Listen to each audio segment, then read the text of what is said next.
the challenges we go through every day in our lives treat us in many ways.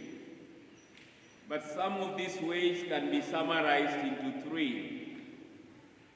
There are those who feel forsaken. We become helpless, and we do not know what to do. But there are also those who feel entrapped. Something has put us down and we cannot actually move.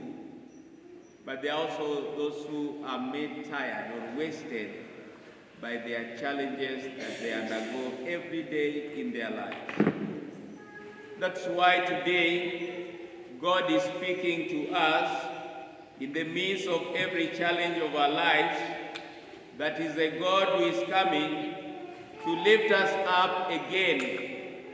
He is a God who is coming to break the traps of our lives. And is a God who is also coming to re-energize our lives.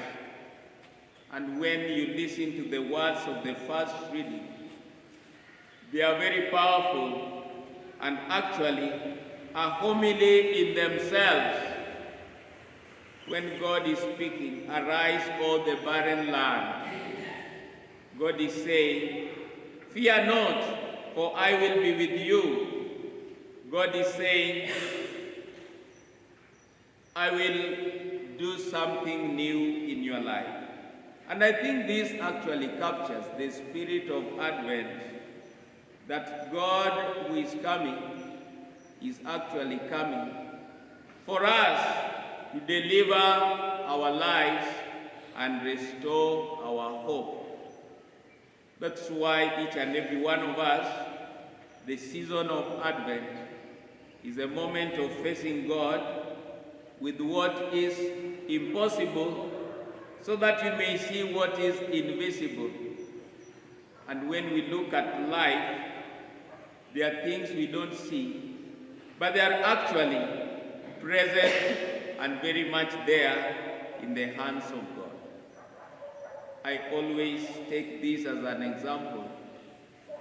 When you are expecting a very important guest in your life, one of the things we always do is not only to prepare the environment, who can do other things, but we prepare our minds and our hearts to host that guest. And we must know generally our expectations are very important, but I know once in a while those expectations in our earthly experience are not met, but God is telling each and every one of us that during the season of Advent is a moment to raise up our expectations. Why must we raise up our expectations? Because God is real, God is true, and His power is going to touch our lives. I think many times Father Felix has shared with you that there is no time you will make a prayer and that prayer will go like that. Whether it is for 1 minute, God will always answer our prayers with His promise. Every time you pray, God makes a promise. Whether you feel it or not, He makes a promise. But the season of Advent, Christ is coming with those promises that we have actually prayed for to fulfill them in our lives. And when we look at the first reading is actually preparing our lives for the promise of God. And for those promises to be fulfilled, we must pray, and actually we must change how we pray. Prayer determines our results, but when we change our prayer, we also change our results. And that's why God is telling us this is a season to watch and pray. Let us focus a little on some very important aspects on the first reading today. One, God is speaking to the barrenness of our lives. And He's telling each and every one of us that everything will come from the nothing of our lives when we believe and pray in this season. That's why he's saying, sing, O barren one. Me and you once in a while, we feel dry, we feel barren. We have even lost hope whether good things may come from our experience. The second thing is saying, fear not, for I am with you. God is truly with us in many ways. But for us to experience the power of God, we must shed away fear.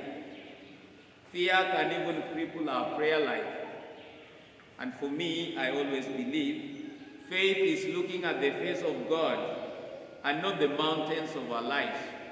Our life has mountains, but there is a face of God that is bigger than those mountains.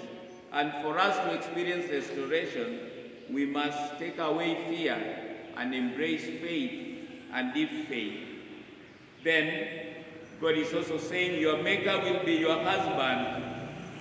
When I look at this, I see the communion and oneness of God with us.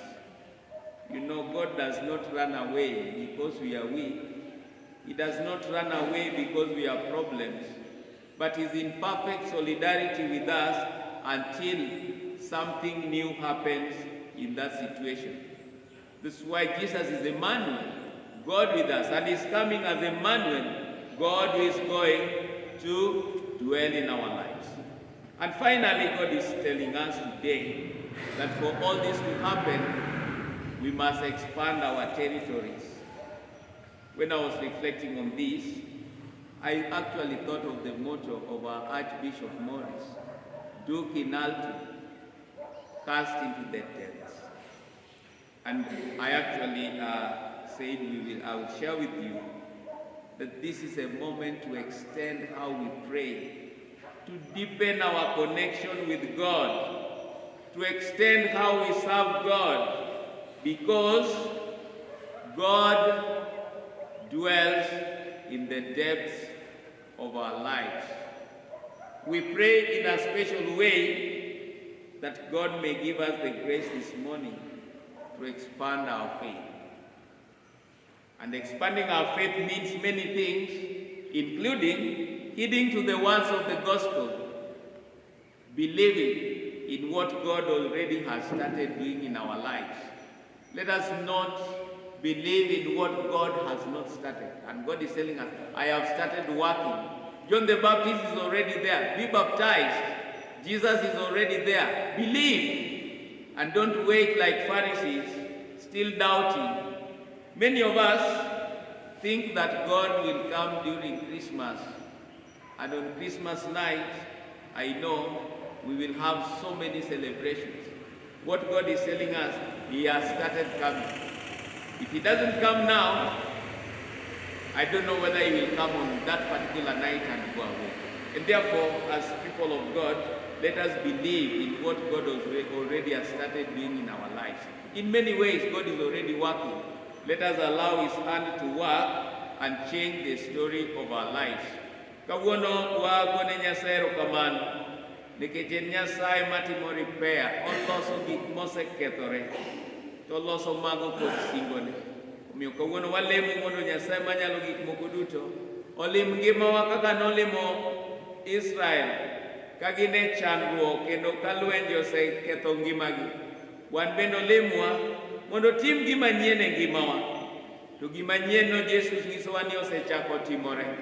Omiyo wabed gi yie motegno, bende kik wabed gi kiawa ni tich ma Nyasaye osechako e ngimawa. Nyasaye osechako tich, wawene otiek tije. Nyasaye osechako tich, walem mondo tijno obednwa maber. Nyasaye osechako tich, wakwa Nyasaye mondo tijeno ogeng' kata oketh obadho mosebedo ka jasigu oketo e ngimawa mamono wadhi nyime.